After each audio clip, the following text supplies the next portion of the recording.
Position politique congolaise. La coalition des patriotes pour le changement. Déclaration politique de la coalition des patriotes pour le changement de la Constitution. La coalition des patriotes pour le changement, CPC, est une plateforme de l'opposition politique qui ne partage pas la vision de C64 relativement au changement de la Constitution. La CPC considère que la souveraineté, l'indépendance de la RDC, ainsi que son intégrité territoriale, ne sont négociables ni aujourd'hui, ni demain, ni à jamais. La CPC constate que le C64, porté par Joseph Kabila, mène un combat dont Paul Kagame n'est que l'arbre qui cache la forêt. Face à cette logique, la CPC affirme mener un combat exclusivement orienté vers la défense du peuple congolais, de la souveraineté nationale et de l'intégrité territoriale de la RDC.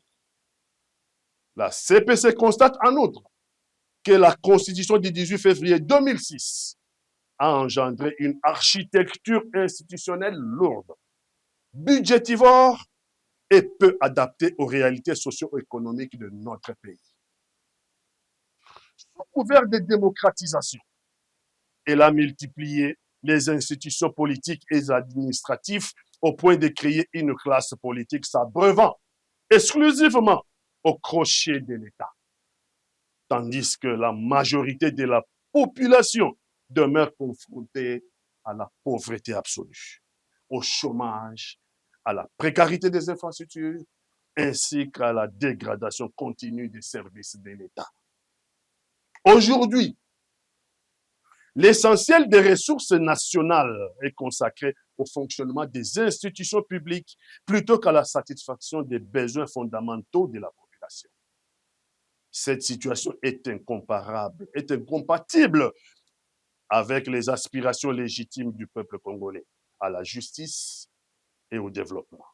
À titre illustratif, la CPC relève notamment que les dépenses financières consacrées chaque année par certaines institutions dépassent tout entendement.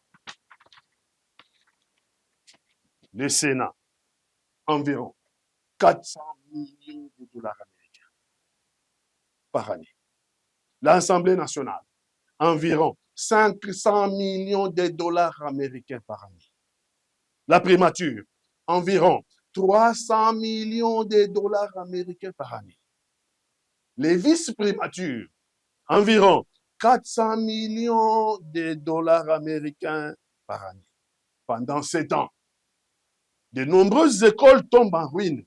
Les hôpitaux manquent de médicaments et d'équipements essentiels.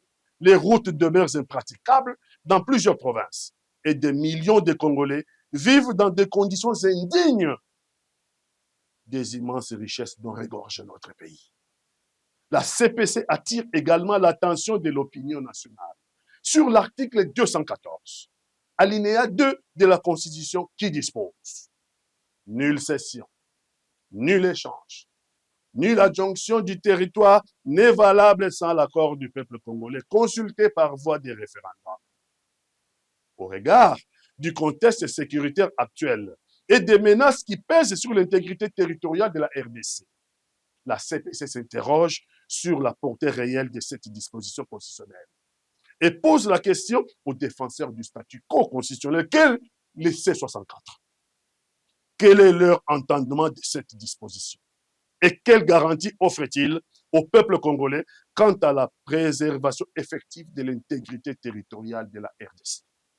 Ainsi, grâce au partenariat stratégique économique conclu entre les USA et la RDC et à la forte hausse de prix des minéraux critiques sur les marchés mondiaux, notamment le cuivre et le cobalt, les institutions de Bretton Woods prévoient pour la RDC, dans les années à venir, une croissance économique durable à 2 chiffres.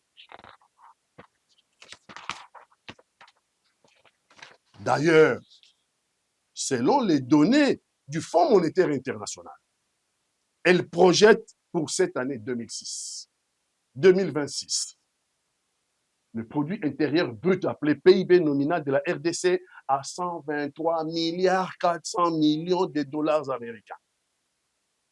Et grâce à cette forte hausse du produit intérieur brut PIB, la RDC devient la 5e économie d'Afrique subsaharienne, dépassant l'Éthiopie. Les perspectives d'avenir pour la RDC sont bonnes. Mais il faut consolider cette croissance économique par des réformes fondamentales, notamment en matière économique, politique et institutionnelle, pour que cette opportunité soit le moteur du décollage vers un pays émergent. Mais pour cela, il faut la refondation en profondeur de l'État congolais. Mais comment refonder l'État sans refondre les tests qui régissent cet État? C'est pourquoi le changement de la Constitution est une nécessité impérieuse et salutaire pour la République démocratique du Congo. Face à cette réalité, la CPC recommande la suppression du Sénat, la suppression des assemblées provinciales, la suppression du Conseil économique et social. La CPC fonde son combat sur 3 principes fondamentaux, à savoir la souveraineté nationale, l'intégrité territoriale, la justice sociale. Elle défend une économie sociale de marché au service du peuple congolais et non d'une minorité de privilégiés. La CPC demande en conséquence à être associée à toute commission ou structure chargée d'examiner des questions relatives au changement de la Constitution, afin d'y faire entendre la voix des patriotes attachés à la défense de la nation, de sa souveraineté et de son avenir. La CPC lance un appel patriotique aux acteurs politiques et aux forces vives de la nation à dépasser les intérêts particuliers pour mettre le salut de la nation au centre de nos priorités.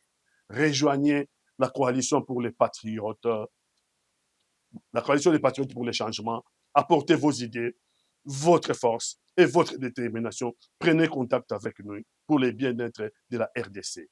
Que vive la RDC et que vive la CPC. Je vous remercie.